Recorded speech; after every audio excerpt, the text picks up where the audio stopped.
नमस्ते बच्चों, ज्ञान मंत्रा में आप सबका स्वागत है।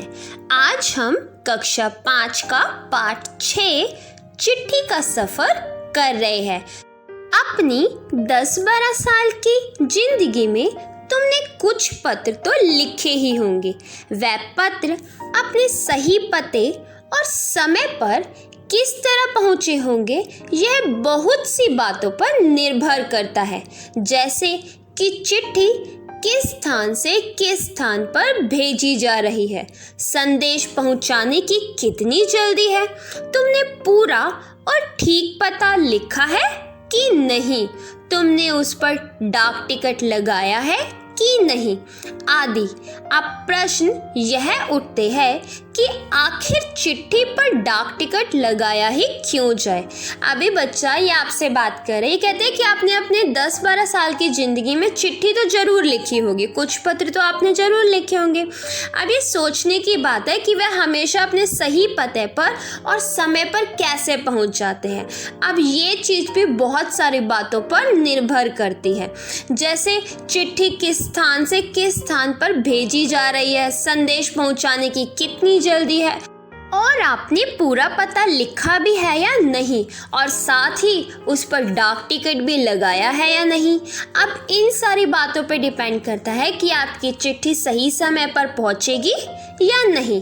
अब ये सारी बात पढ़ने के बाद हमारे मन में बहुत से प्रश्न उठते हैं, जैसे आखिर चिट्ठी पर डाक टिकट लगाया ही क्यों जाए, पूरे और ठीक पते से क्या मतलब है, जरूरत पड़ने पर संदेश को जल्दी कैसे पहुंचाया जाए, स्थान बदलने से चिट्ठी के पहुंचने पर क्या असर पड़ता है। इनमें से कुछ सवालों के जवाब शायद तुम्हारे पास हो, खासकर तुम में से उनके पास जो डाक टिकटें इकट्ठी करने का शौक रखते हैं।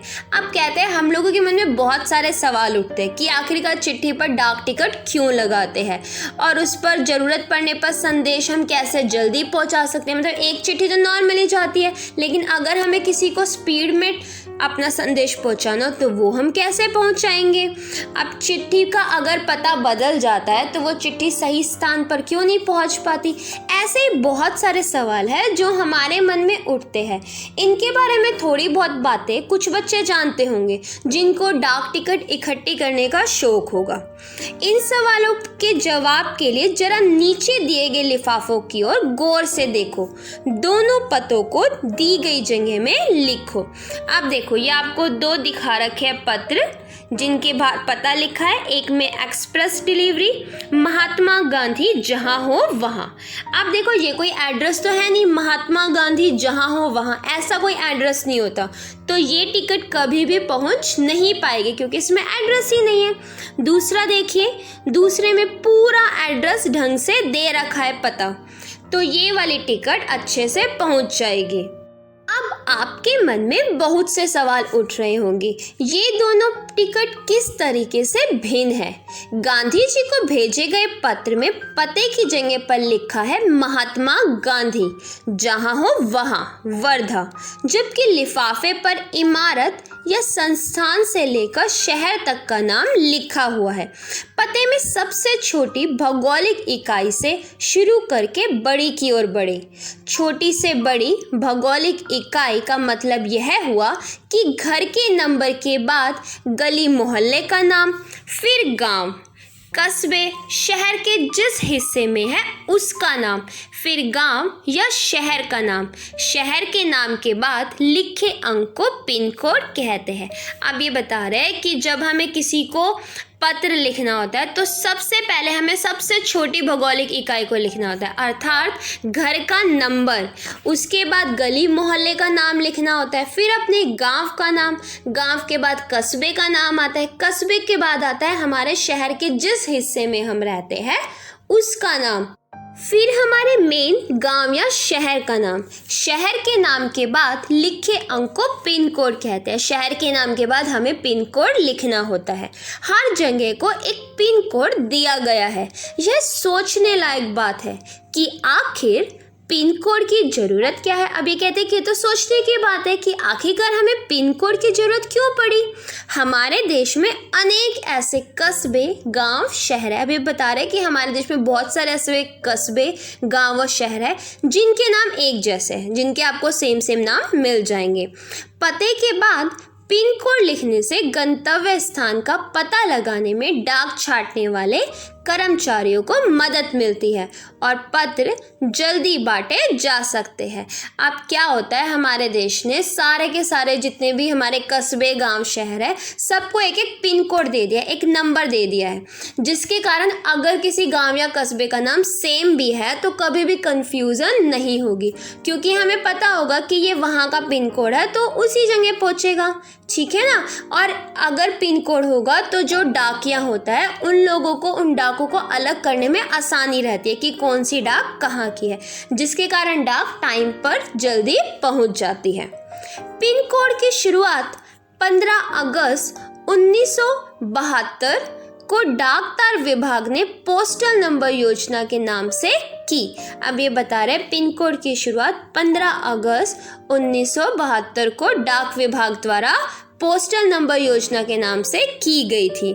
जाहिर है कि गांधी जी को मिले इस पत्र पर और उन्हें मिले किसी भी पत्र पर पिन कोड का इस्तेमाल नहीं किया गया था।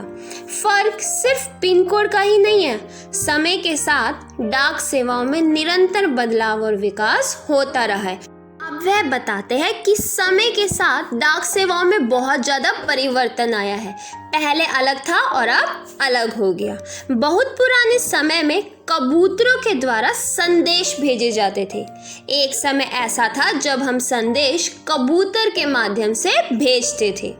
जब संदेशवाहक कबूतरों की बात हो रही है तो उन इंसानों की बात कैसे ना हो जो ऐसे समय में डाक पहुंचाने का काम करते रहे। अब वे बोलते हैं जब संदेशवाहक कबूतरों की बात हो रही है तो ऐसे इंसानों की बात भी करनी चाहिए जो उस समय में डाक पहुंचाने का कार्य करते थे, जब संचार और परिवहन के साधन बेहद सीमित थे। उस समय एक जगह से दूसरी जगह तक अपनी बात पहुंचाना बहुत मुश्किल था, क्योंकि उस समय इतने ज़्यादा साधन उपलब्ध ही नहीं थे, ना संचार के साधन थे और ना ही हमारे पास आने जाने के लिए परिवहन के साधन अधिक उपलब्ध थे। तो इस समय बात हो रही है उन हरकारों की जो पैदल ही आम आदमी तक चिट्ठी पत्री पहुंचाने का काम करते रहे हैं। यहाँ पे हम बात कर रहे हैं हरकारों की जो एक स्थान से दूसरे स्थान तक चिट्ठी पहुंचाने का कार्य करते थे, और वो भी पैदल यात्रा करके। राजा महाराजाओं के पास घुड़सवार हरकारे हुआ करते थे। जो राजा महाराजा होते थे उनके पास घुड़सवार होते थे, घोड़े पर जाने वाले हरकारे जो एक स्थान से दूसरे स्थान तक पत्र ले जाया करते थे। हरकारों को ना सिर्फ हर तरह की जगहों पर पहुंचना होता था बल्कि डाक की रक्षा भी करनी होती थी। जो हरकारे होते थे, बेटा हरकारे होते थे उस समय जो एक स्थान से दूसरे स्थान पर चिट्ठी पहुंचाने का या जो भी मैसेज होता था, संदेश होता था, वह पहुंचाने का कार्य करते हैं। तो उस समय हरकारों का कार्य होता था, वो चिट्ठी तो लेकर जाते ही थे एक स्थान से दूसरे स्थान पर, साथ ही चिट्ठी की रक्षा करने का दायित्व भी उन्हीं पर होता था। डाकू, लुटेरों या जंगली जानवरों की चपेट में आने का डर हमेशा बना रहता था। आज भी भारतीय डाक सेवा दुर्गम व पहाड़ी इलाकों तक डाक पहुंचाने के लिए हरकारों पर निर्भर करती है। जम्मू कश्मीर के लद्दाख खंड में पदम, जनसंकार जैसे कई जगह हैं जहां हरकारे डाक पहुंचाते हैं। अब ये बता रहे हैं कि जो हरकारे होते थे जब वो डाक पहुंचाने जाते थे तो उन्हें एक तो डाकुओं का डर होता था, कहीं डाकू या लुटेरे उन पे हमला ना कर दे, साथ ही उन्हें जंगली जानवरों से भी बचकर जाना पड़ता था और उन्हें बहुत ज़्यादा डरावनी जगह, दूर दराज के इलाकों में जाना पड़ता था। आज भी भारत में कई सारी ऐसी जगह है जहाँ पर चिट्ठी वगैरह पहुँचाने के लिए हरकारों को पैदल ही जाना पड़ता है। ऐसा मेनली पहाड़ी इलाकों में होता है। जैसे यहाँ पे उदाहरण दे रखा है, जम्मू कश्मीर के लद्दाख खंड में पदम में ऐसा है जहाँ पे हरकारे डाक पहुँचाने का कार्य करते हैं। आजकल तो संदेश भेजने के नए नए और तेज साधन आसानी से उपलब्ध हो गए हैं। डाक बांटने में हवाई जहाज, पानी के जहाज और जाने कौन कौन से साधन इस्तेमाल किए जा रहे हैं। डाक विभाग भी पत्र, मनी ऑर्डर के साथ साथ ईमेल, बधाई कार्ड आदि लोगों तक पहुंचा रहे हैं। कह रहे आज के ज़माने में तो बहुत सारे संदेश भेजने की चीज़ें आ चुकी हैं जिनसे आसानी से हम अपना संदेश एक दूसरे तक पहुंचा सकते हैं। डाक बांटने का कार्य भी आजकल हवाई जहाज, पानी के जहाज और ना जाने किन किन साधनों के द्वारा किया जाता है, जिससे दूर दराज के इलाकों में भी आसानी से डाक पहुंचाई जा सकती है। इसके अलावा डाक विभाग भी अब पत्र, मनी ऑर्डर के साथ साथ ईमेल, बधाई कार्ड आदि लोगों तक पहुंचा रहे हैं। कबूतरों की उड़ान से लेकर हवाई डाक सेवा तक का सफर दिलचस्प करने वाला था।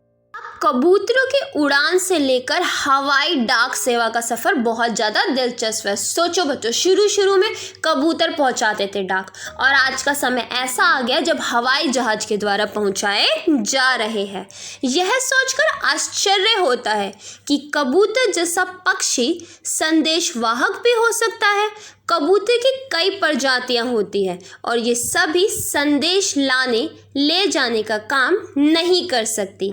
गिरहबाज या हुमर वह प्रजाति है जिसे प्रशिक्षित करके डाक संदेश भेजने के काम में लाया जाता है। अब कह रहे ये हमें सोच के बड़ी हैरानी होती है कि कबूतरों के द्वारा भी डाक भेजे जाते थे।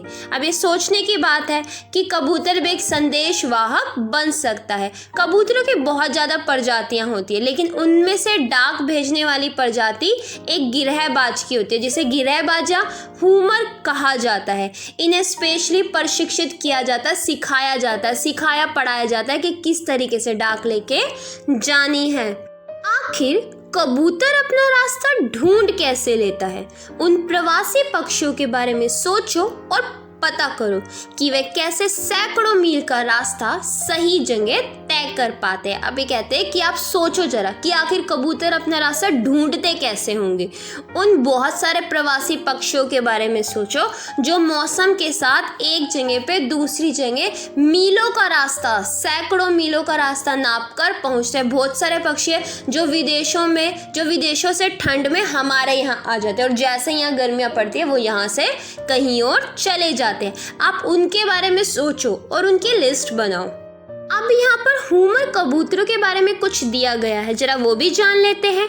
उड़ीसा पुलिस खास तौर पर हुमर कबूतरों का इस्तेमाल राज्य के कई दुर्गम इलाकों में संदेश पहुंचाने के लिए कर रही है। कानून व्यवस्था, संकट और अन्य मौकों पर संदेश के लिए ये कबूतर बहुत ही उपयोगी साबित हुए हैं। जो उड़ीसा की पुलिस है वो खास तौर पर हुमर कबूतरों का प्रयोग करती है ताकि दूर दराज के, जो बहुत दूर दूर के इलाके हैं जहाँ पहुँचना आसान नहीं है, वहाँ तक अपना मैसेज कबूतरों के द्वारा भेजा जा सके। कबूतरों का संदेश सेवा बहुत सस्ती है और उन पर खास खर्च नहीं आता। जो कबूतरों के द्वारा संदेश सेवा भेजी जाती है वो बहुत ज़्यादा सस्ती होती है और उस पर कुछ खास खर्च भी नहीं करना पड़ता।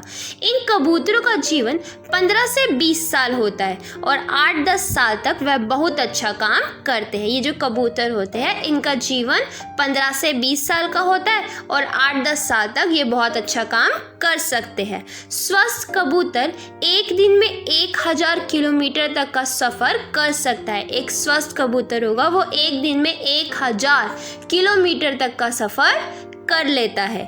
यदि कोई महत्वपूर्ण संदेश पहुंचाना हो तो 2 कबूतरों को भेजा जाता है ताकि बाज के हमले जैसी अनहोनी स्थिति में भी दूसरा कबूतर संदेश पहुंचा दे। अब कह रहे हैं कि जब कोई बहुत ज़्यादा ज़रूरी संदेश भेजना होता है तब हम 2 कबूतरों को भेजते हैं। 2 कबूतरों को इसलिए क्योंकि कई बार कबूतर पर बाज हमला कर देता है और कबूतर को मार देता है। तो ऐसी स्थिति में जब एक कबूतर को बाज मार देगा तो दूसरा कबूतर वो संदेश लेकर आगे बढ़ जाएगा।